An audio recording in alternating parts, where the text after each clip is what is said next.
ஜீவன். இதோட 2 டோட்டல் பாருங்க 232. வசனம் தான் இதா இருக்கு, ஆவியாகவும் ஜீவனாவும் இருக்கு. வசனம்ன்றது கர்த்தருடைய வார்த்தை. அப்ப கர்த்தருடைய வார்த்தைன்றது நம்ம எபிரேய மொழியில பார்த்தோம். அதுக்கும் டோட்டல் எவ்வளவு? 232.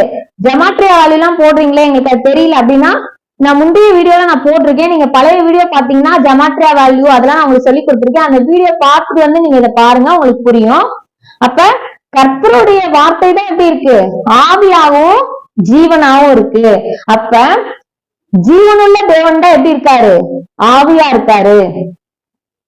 ஜீவனுள்ள தேவனுடைய வார்த்தை எப்படி இருக்கு? ஆவியாகவும் ஜீவனாகவும் இருக்கு.